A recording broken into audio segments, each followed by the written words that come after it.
पश्चिम बंगाल हमारे देश के लिए, देश के कई राज्यों के लिए पूर्वी द्वार का काम करता है। पूरब में इस द्वार से प्रगति की अपार संभावनाओं का प्रवेश हो सकता है। इसलिए हमारी सरकार पश्चिम बंगाल में रोडवेज, रेलवेज, एयरवेज और वाटरवेज की आधुनिक कनेक्टिविटी के लिए काम कर रही है। आज भी मैंने फरक्का से रायगंज के बीच नेशनल हाईवे 12 का उद्घाटन किया है, NH 12 का उद्घाटन किया है। इसमें करीब 2000 करोड़ रुपए, 2000 करोड़ रुपए खर्च किए गए हैं। इस हाईवे से बंगाल के लोगों के लिए यात्रा की रफ्तार बढ़ेगी। फरक्का से रायगंज तक का जो पूरा सफर है वो 4 घंटे से घटकर आधा हो जाएगा। साथ ही इससे कालियाचक, सुजापुर, मालदा टाउन आदि शहरी इलाकों में यातायात की स्थिति भी सुधरेगी। जब परिवहन की रफ्तार बढ़ेगी तो औद्योगिक गतिविधियां भी तेज होगी। इसी इलाके के किसानों को भी फायदा पहुंचेगा।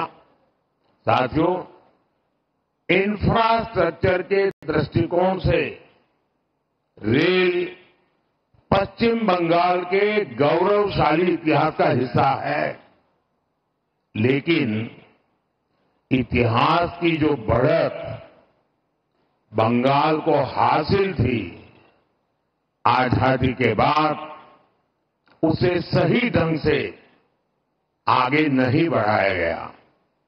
यही कारण है कि तमाम संभावनाओं के बावजूद बंगाल पीछे छूटता गया। पिछले 10 वर्षों में हमने उस खाई को पाटने के लिए यहां के रेल इंफ्रास्ट्रक्चर पर बहुत जोर दिया है।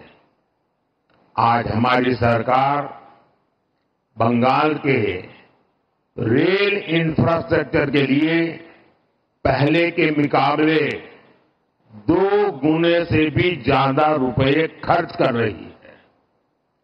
आज भी मैं यहां एक साथ भारत सरकार की 4 रेल परियोजनाओं को बंगाल को समर्पित कर रहा हूं। ये सभी विकास कार्य आधुनिक और विकसित बंगाल के हमारे सपनों को पूरा करने में अहम भूमिका निभाएंगे।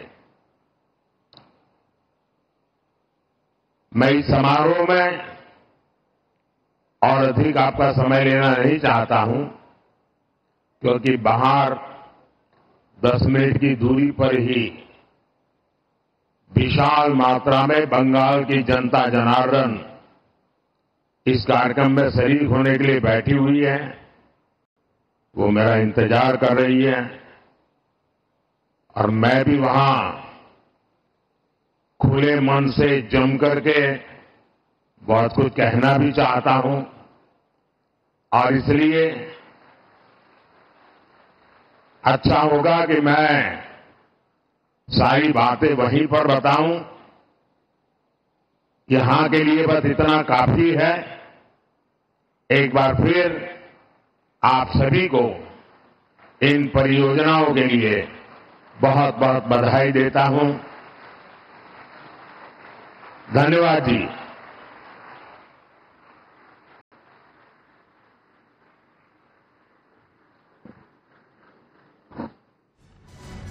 तो प्रधानमंत्री नरेंद्र मोदी पश्चिम बंगाल के दौरे पर है, दूसरा दिन है। इसके बाद वो बिहार जाएंगे। लेकिन बड़े हमले एक बार फिर से उन्होंने किया है और साथ ही ये कहा कि बड़ी संख्या में बंगाल की जो जनता है वो बाहर मेरा इंतजार कर रही है और मैं भी उनसे मिलने के लिए बेहद उत्सुक हूँ। ऐसे में मैं उनसे मिलने के लिए जा रहा हूँ। बंगाल को आत्मनिर्भर बनाने की बात एक बार फिर से उन्होंने कही और पश्चिम बंगाल दौरे का आज उनका दूसरा दिन है। इससे पहले कल वो झारखंड गए, फिर पश्चिम बंगाल पहुंचे कल ही, और आज अब पश्चिम बंगाल दौरे का दूसरे दिन के बाद बिहार भी जाने का उनका कार्यक्रम है। तो 3 राज्यों का उनका दौरा लोकसभा चुनाव की तारीखों के ऐलान से पहले कई मायनों में बेहद अहम। और प्रधानमंत्री यहाँ बड़ी सौगात उन्होंने पश्चिम बंगाल की जनता को दी है, बिहार की जनता को भी बड़े सौगात वो देने वाले हैं। और ये उसी वक्त की तस्वीर, संबोधन प्रधानमंत्री का हुआ है, इसके बाद बाहर वो निकलेंगे। और साथ ही उन्होंने ये भी जिस तरीके से कहा कि बंगाल की जनता उनके इंतजार में बाहर कतारबद्ध होकर खड़ी है, इसलिए वो उनका इंतजार उनका नहीं बढ़ाना चाहते और उनसे मिलने के लिए वो भी बहुत उत्सुक हैं। तो पश्चिम बंगाल का विकास विकसित देश की दिशा में एक अहम कदम होगा और उन्होंने कई गारंटीज टीएमसी के गढ़ में दी है। कल भी उन्होंने हुबली में जनसभा को संबोधित किया था और एक बार फिर से आज अपने पश्चिम बंगाल दौरे के दूसरे दिन वो ममता सरकार पर हमलावर नजर आए।